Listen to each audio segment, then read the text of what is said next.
کردار و اخلاق کے بارے میں قرآن نے فرمایا انک لعلی خلق عظیم، وہ ہے ہمارا نبی۔ جس نبی کے گفتار کے بارے میں قرآن نے فرمایا وما ينطق عن الهوى ان هو الا وحی یوحی، وہ ہے ہمارا نبی۔ جس نبی کے رفتار کے بارے میں قرآن نے فرمایا سبحان الذی اسری بعبدہ لیلا من المسجد الحرام الى المسجد الاقصی، وہ ہے ہمارا نبی۔ جس نبی کی آمد پربہار کے بارے میں قرآن نے فرمایا قد جاءکم من اللہ نور و کتاب مبین، وہ ہے ہمارا نبی۔ بھوکوں کو کھانا کھلانے والا ہے ہمارا نبی، کپڑوں پیاسوں کو پانی پلانے والا ہے ہمارا نبی، ننگوں کو کپڑا پہنانے والا ہے ہمارا نبی، ڈوبتوں کو تیرانے والا ہے ہمارا نبی، بیواؤں کے حق کو دلانے والا ہے ہمارا نبی، عورتوں کے حق کو دلانے والا ہے ہمارا نبی، یتیموں کے حق کو دلانے والا ہے ہمارا نبی۔ جس نبی کی امت میں پیدا ہونے کے لیے 12 نبیوں نے تمنا ظاہر کی، وہ ہے ہمارا نبی۔ جس نبی کے جھنڈے کے نیچے کل قیامت کے دن سارے انبیاء کھڑے ہوں گے، وہ ہے ہمارا نبی۔ کل قیامت کے میدان میں سب سے پہلے جو جنت کا دروازہ کھولے گا وہ ہے ہمارا نبی۔ کل قیامت کے میدان میں 120 صفیں ہوں گی، 40 صفوں میں حضرت آدم سے لے کر حضرت عیسیٰ روح اللہ تک کی امتی کھڑے ہوں گے، اور 80 صفوں میں جس نبی کی امتی کھڑے ہوں گے وہ ہے ہمارا نبی۔ وَرَفَعْنَا لَكَ ذِكْرَكَ کہہ کر کے جس کے ذکر کو بلند کیا گیا وہ ہے ہمارا نبی۔ اور آگے بڑھا حضرت آدم کی توبہ جس کے صدقے بھی قبول ہوئی وہ ہے ہمارا نبی۔ حضرت ابراہیم علیہ السلام کے اوپر جو نارے نمرود گزار ہوئی وہ ہے ہمارا نبی۔ حضرت اسماعیل علیہ السلام کی جگہ جنت سے دمبا جو لایا گیا اور ذبح کیا گیا وہ ہے ہمارا نبی۔ حضرت نوح علیہ السلام کی کشتی کو جس کے صدقے میں پلایا گیا وہ ہے ہمارا نبی۔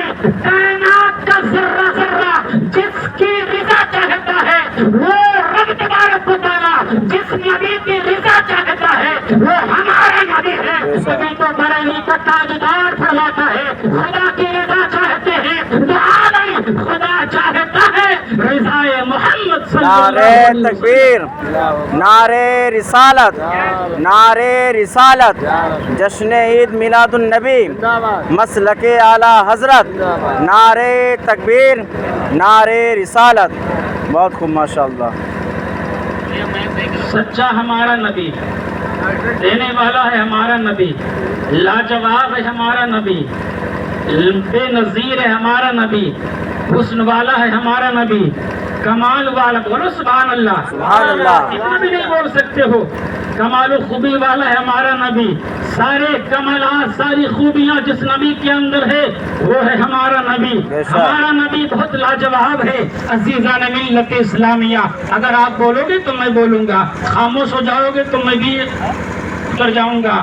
عزیزان ملت اسلامیہ، تھوڑی دیر آپ کو مجھے برداشت کرنا پڑے گا، زبردستی میں بولوں گا۔ میں بولیے موسم اجازت ہے۔ سبحان اللہ، سبحان اللہ، سبحان اللہ، سبحان اللہ، سبحان اللہ کی بہت فضیلت ہے۔ حدیث پاک میں سبحان اللہ ایک مرتبہ اگر کوئی کہتا ہے تو آدھا میزان بھر دیا جاتا ہے۔ سبحان اللہ نصف المیزان، سبحان اللہ ایک مرتبہ اگر کوئی بولتا ہے تو آدھا میزان بھر دیا جاتا ہے۔ میزان کے معنی کیا؟ ترازو کی ہوتا ہے، جو آپ وزن کرتے ہیں وہ میزان کون میزان؟ جس میزان کے بارے میں بیان کیا گیا ہے کہ قیامت کے دن جب میزان قائم کیا جائے گا، اچھے اعمال برے اعمال وزن کیے جائیں گے، وہ بہت بڑا میزان ہے۔ یہ میزان، یہ ترازو میں جس سے آپ تولتے ہیں، بہت بڑا ترازو ہے۔ جب آپ سبحان اللہ ایک مرتبہ بولیں گے تو آدھا میزان بھر دیا جاتا ہے۔ اس میزان کے بارے میں حدیث پاک میں آیا ہے کہ اگر زمین اور آسمان کو اس میزان میں رکھ دیا جائے تب بھی اس میں جگہ باقی رہے گی، اتنا بڑا میزان ہے۔ ساتوں زمینوں کو آسمانوں کو رکھ دیا جائے تبھی بھی جگہ باقی رہے گی۔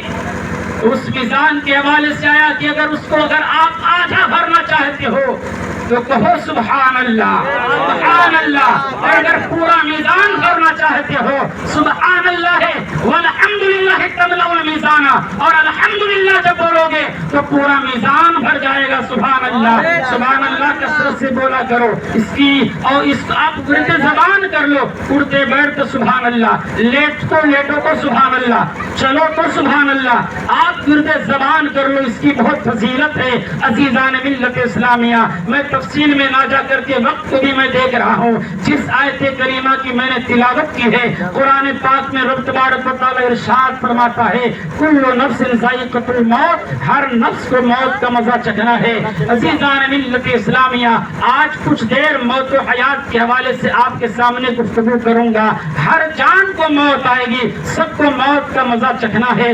عزیزان ملت اسلامیہ، موت یہ کوئی آسان لفظ نہیں ہے، موت یہ بہت بھیانک لفظ ہے، یہ بہت خطرناک ورڈ ہے۔ موت سے انسان کو تو کانپ جانا چاہیے۔ موت، بہت سارے ایسے لوگ ہیں جو موت کو صحیح معنوں میں جو یاد کرتے ہیں وہ لرزہ براندام ہو جاتے ہیں، ان کے جسم میں کپ کپی تاری ہو جاتی ہے۔ عزیزان ملت اسلامیہ، اس سے سب کو گزرنا ہے، موت سب کو آنی ہے، کسی کو موت سے چھٹکارا نہیں۔ دنیا کی جتنی چیزیں ہیں سب میں اختلاف ہے، سوائے موت کے بارے میں کسی کا اختلاف نہیں ہے۔ مسلمان بھی مانتے ہیں کہ موت آئے گی، ہندو بھی مانتے ہیں کہ موت آئے گی، پاکستان والے بھی مانتے ہیں، دنیا کی گوشے گوشے میں بسنے والا انسان موت کا اعتراف کرتا ہے، موت کو یقین جانتا ہے کہ ہم کو مرنا ہے، دنیا کو چھوڑنا ہے، موت سے ہمیں اور آپ کو گزرنا ہے۔ اے میرے ملت کو لوگوں، موت کو یاد کرو، موت کی تیاری کرو۔ عزیزان ملت اسلامیہ، حضرت عائشہ صدیقہ رضی اللہ تعالیٰ عنہ فرماتی ہیں کہ اللہ کے نبی نے ارشاد فرمایا کہ جس نے دن میں 20 مرتبہ صبح موت کو یاد کیا، کل قیامت کے دن وہ آدمی شہیدوں کے ساتھ کھڑا ہوگا، شہیدوں کے درجے پہ اس کا درجہ ہوگا۔ یعنی روزانہ جو 20 مرتبہ صبح موت کو یاد کرے گا، موت کو کثرت سے یاد کریے مسلمانوں، موت سے ہمیں اور آپ کو گزرنا ہے۔ عزیزان ملت اسلامیہ، موت کے بعد ہمیں اور آپ کو کہاں جانا ہے؟ موت جب آئے گی، اور یہ بھی سنو، موت جب آتی ہے تو آسانی سے نہیں آتی ہے، بہت سختی سے موت آتی ہے۔ ہم دیکھتے ہیں کہ آدمی ٹرک کے نیچے آیا اور مر گیا، ہم تو دیکھتے ہیں کہ وہ تو چلا گیا، اسے تکلیف کا احساس نہیں، درد کا احساس نہیں۔ ہم دیکھتے چارپائی پہ مرنے والا مر رہا ہے، وہ مر گیا، اس کی روح نکل گئی، ہم دیکھتے ہیں کہ اسے احساس نہیں۔ مسلمانوں، مرنے والے سے آپ پوچھو، آپ حدیث مصطفیٰ کا مطالعہ کرو، حدیث مصطفیٰ میں ہے کہ مرنے والے کو بہت زیادہ تکلیف ہوتی ہے، درد کا عالم، وہ درد کی وجہ سے وہ پریشان ہوتا ہے۔ عزیزان ملت اسلامیہ، حدیث پاک میں ہے کہ مرنے والے کو فرشتے جو روح نکالتے ہیں وہ جھٹکا دے دے کر کے نکالتے ہیں، جھٹکا دے دے کر کے نکالتے ہیں۔ ایک جھٹکے کے حوالے سے حدیث پاک میں ہے کہ ایک جھٹکے میں اس کو اتنی تکلیف ہوتی ہے کہ جتنی تکلیف 1000 مرتبہ تلوار ماری جائے تو اتنی تکلیف ہوگی، اتنی تکلیف ایک جھٹکے میں ہوتی ہے۔ روح کو فرشتے جھٹکا دے دے کر کے نکالتے ہیں، جھٹکا دیتے ہیں، ناخن سے یہاں پنڈلی تک روح آتی ہے، پھر یہاں سے یہاں تک آتی ہے، یہاں سے آگے تک آتی ہے، جھٹکا دے دے کر کے نکالتے ہیں۔ میرے ملت کے لوگوں، روح بہت آسانی سے نہیں نکلتی، بہت سختی سے نکلتی ہے۔ رب کی بارگاہ میں یہی دعا کرو، مولا ہماری روح کو آسانی سے نکال، مولا کریم موت کو ہم پر آسان فرما۔ عزیزان ملت اسلامیہ، موت ایک بہت بھیانک چیز ہے، موت کی تیاری کرو، قبر کی تیاری کرو۔ اور یہ حدیث سنو، حدیث پاک میں نبی نے فرمایا ہے کہ موت یہ قیامت صغریٰ ہے، موت یہ کیا قیامت صغریٰ ہے۔ نعرے تکبیر، نعرے رسالت۔